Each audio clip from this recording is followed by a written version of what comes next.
अस्सलाम वालेकुम, मैं हूं फैसल तारड़। इस वीडियो के अंदर अडयाला जेल से जुड़ी हुई खबरें आपके सामने रखूंगा और साथ ही साथ ईरान के अंदर क्या चल रहा है, सुप्रीम लीडर के हवाले से क्या खबरें आ रही हैं वो भी आपके सामने रखनी है। खासतौर पर अडयाला जेल के अंदर क्या हुआ, किसकी मुलाकात हुई और अब चीजें किस तरफ जा रही हैं, दावे क्या किए जा रहे हैं कि क्या खान की ईद अडयाला जेल के अंदर ही होगी या किसी और जगह पे भी मुंतकिल किया जा सकता है। इस सवाल से हमने बात करनी है। आपसे गुजारिश है इस यूट्यूब चैनल को जरूर सब्सक्राइब करें, वीडियो को लाइक करें, शेयर करें और फीडबैक जरूर दिया करें। पिछले कई दिनों से क्योंकि ईरान, इसराइल, पाकिस्तान, अफगानिस्तान एक जंगों का माहौल बना हुआ है और पूरी दुनिया इन जंगों की लपेट में है, इसलिए जो है वो ज्यादा वही चीजें आपके सामने आती हैं। पाकिस्तान कैदी नंबर 804, अडयाला जेल, डील ढील, सुहेल अफरीदी क्या कर रहे हैं, कितने महंगे जूते पहन रहे हैं, सस्ते पहन रहे हैं, क्या कारकर्दगी है, वो रिहाई फोर्स का क्या बना, ये सारी चीजें रिपोर्ट नहीं हो पाती। बहरहाल आज पहली खबर तो ये है कि आपको मैंने बताया था कि एक और ड्रोन जो अफगान तालिबान की जानब से भेजा गया, उसको इंटरसेप्ट किया गया चकलाला रावलपिंडी के अंदर। उससे जो तस्वीरें आई हैं कि मलबे के, यानी वो जो ड्रोन इंटरसेप्ट किया गया है उसकी तबाही के बाद वो एक घर पर गिरा है, घर के अंदर एक गाड़ी को नुकसान पहुंचा है, पूरे घर को नुकसान पहुंचा है, तोड़ फोड़ हुई है। दूसरे नंबर पे क्योंकि ईरान और इसराइल की ये जंग चल रही है, माशी सूरत हाल खराब है। अगरचे पाकिस्तान फजाइया के जहाजों ने इस्लामाबाद के ऊपर जंगी मशकें, वो जो 23 मार्च की परेड की मशकें थी वो की थी, लेकिन अब खबर ये आ रही है कि 23 मार्च की परेड मनसूख कर दी गई है क्योंकि ये जो क्राइसिस है इस वजह से, और जाहिर इसके पीछे वो ड्रोन वाला मामला भी है कि जिस तरह से अब ड्रोन पिंडी यानी इस्लामाबाद से आगे पिंडी चकलाला तक, जो कि अहम, चकलाला बड़ी अहम जगह है रावलपिंडी के अंदर, वहां पे अहम फौजी तनसीबात हैं और घर भी हैं, सिविलियंस के भी, फौजियों के भी, तो वहां तक मामला जो है वो पहुंच गया। दूसरी खबर, अडयाला जेल, आज मंगल का दिन, मुलाकातों का दिन था। 27वां रोजा जो है वो अफ्तार हो चुका है। अब पीछे 3 रोजे मैक्सिमम रह गए और पीटीआई और खासतौर पे खान की फैमिली की आज है ये उम्मीद थी कि आज उनके भाई के साथ मुलाकात हो जाएगी। आंख का इशू, बीमारी, 2 दफा अस्पताल उनको लाया जा चुका है, तीसरी दफा हो सकता है ये ईद वाला जो मामला होगा ना, ईद चल रही होगी और उसी गहमा गहमी के अंदर उन्हें दोबारा से अस्पताल लाया जाए। और बजाल है कि किसी ने फैमिली की हवा भी लगने दी हो इमरान खान को। तो आज खान की बहनें उम्मीद कर रही थी कि उनकी मुलाकात करवा दी जाएगी या किसी ना किसी की मुलाकात करवा दी जाएगी या बुशरा बीबी की फैमिली की मुलाकात करवा दी जाएगी, वहां से खबर आ जाएगी, लेकिन मुलाकात भी नहीं करवाई गई। और ईद के लिए जो बुशरा बीबी साहबा के या खान के कपड़े जाने थे अंदर, उन कपड़ों को भी नहीं जाने दिया गया। जरा आप अंदाजा कर लें। लेकिन अडयाला के अंदर एक मुलाकात हुई है और वह मुलाकात है बुशरा बीबी की और इमरान खान की। जेल जराए ने यह दावा किया है कि खान की बुशरा बीबी के साथ कोई 30 मिनट की मुलाकात करवाई गई है। अब यह मुलाकात क्यों अहम है? आज दिन को कुछ सहाफियों ने, और वो खास तौर पर वो इस तरह के सहाफी जो एस्टैब्लिशमेंट से ताल्लुक रखते हैं, जो एक खास नैरेटिव को, जो वो एक ही जैसे ट्वीट करने वाला ग्रुप है, वो उन्होंने कहा कि ये जो आज का दिन है बड़ा अहम है।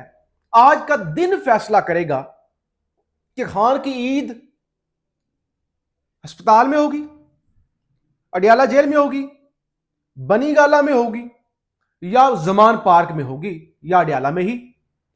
उसके पीछे वजह थी खान की और बुशरा बीबी की मुलाकात।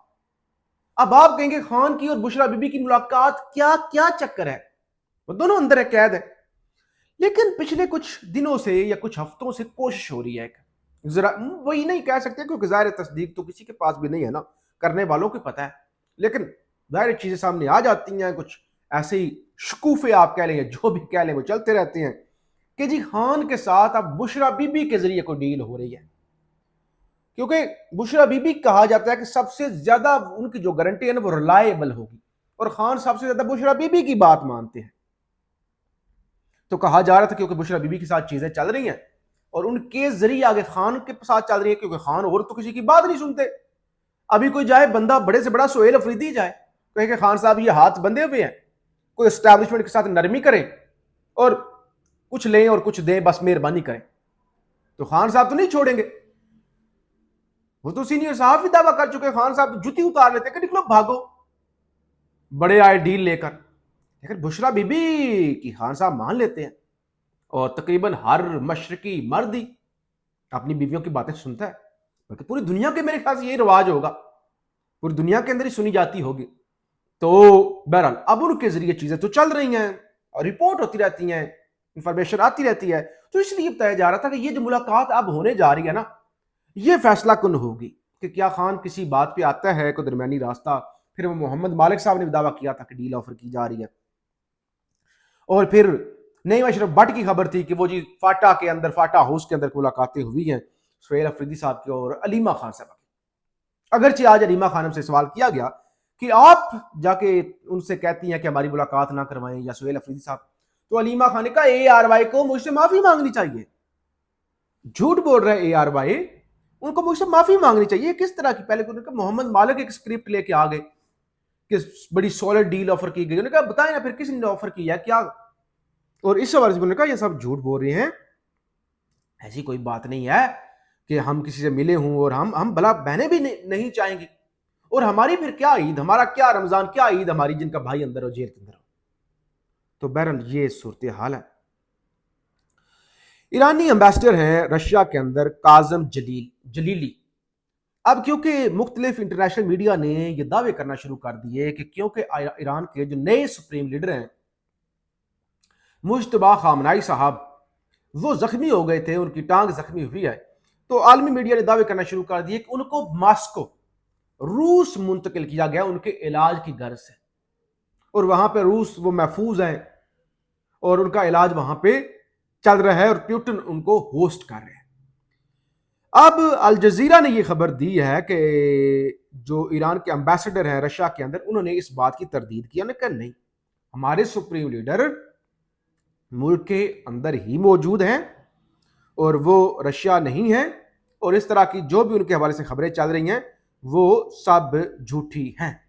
तो अच्छा, एक तो ये झूठी, दूसरी एक और खबर चल रही है ना कि पाकिस्तान ने अफगानिस्तान पर स्ट्राइक की और अफगानिस्तान के अंदर एक अस्पताल को, रिहैबिलिटेशन सेंटर था, अस्पताल था, नशे के मरीजों का इलाज होता था या जो भी ज़हनी मरीजों का, तो वहां पे स्ट्राइक की गई। अगरचे पाकिस्तान के अंदर कुछ बेशरम लोगों को मैंने सुना, अभी एक वीडियो थी मेरे सामने ट्विटर पर, मियां दाऊद, वो जो वकील है, वो जो जस्टिस जहांगीर के खिलाफ थे, वो साहब के खान के पर हमलावर, उसका वकील मियां दाऊद, वो कह रहे थे क्या हो गया भाई, अगर पाकिस्तान ने स्ट्राइक की है एक अस्पताल के अंदर और उसके अंदर 4 या 5 अफगानी मारे गए तो क्या है, वो भी तो हमले करवाते हैं ना हमारी मस्जिदों के अंदर।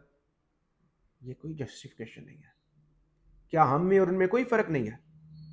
हम उन जैसे दरिंदे हैं, भेड़िए हैं? नहीं, बेशर्मी अगर चाहिए की जा रही थी बातें। बहरहाल अब अफगान तालिबान ने जो दावा किया था ना कि हमारे अस्पताल पे हमला हुआ है, तो अफगानियों ने खुद ही वो पोस्ट डिलीट कर दी, यानी वो जो दावा उन्होंने किया था वो दावा और वो AI की जो तस्वीर थी मुबैना तौर पे वो भी हटा दी है। बहरहाल अगर ये हमला हुआ है और अस्पताल पे हमला हुआ है तो जाहिर है अस्पताल पाकिस्तान का हो, अफगानिस्तान का हो, इंडिया का हो या ईरान का हो या स्कूल जहां का भी हो, तो वो तो जाहिर चीज़ें अफसोसनाक हैं। हम मियां दाऊद वाली स्टेटमेंट तो इस तरह की घटिया काम तो हरगिज़ नहीं करेंगे। बहरहाल चीज़ें बड़ी ख़राब हैं। मैंने कहा था कि पाकिस्तान की हवाले से ही आज ज़्यादा बात करेंगे। एक और सोशल मीडिया पे चीज़ चल रही है, बहुत सारे साथियों ने इस हवाले से दावा भी किया है और अब शायद मेतला ने भी यही दावा किया है कि मियां नवाज शरीफ साहब की जो वो माँ थी, वालिदा बेगम शमीम, उनको दबाने के लिए ना, मसाज के लिए, उनकी खिदमत के लिए एक नुकरानी रखी हुई थी, नुकरानी। उसकी तनख्वाह थी कुछ 40-50 हज़ार, 55 हज़ार, वो भी सरकारी खाते से आती थी, जाती मुलाजमा थी, जाती मुलाजमा, जाती उमरा के अंदर, रायवेंड के अंदर, और तनख्वाह सरकारी।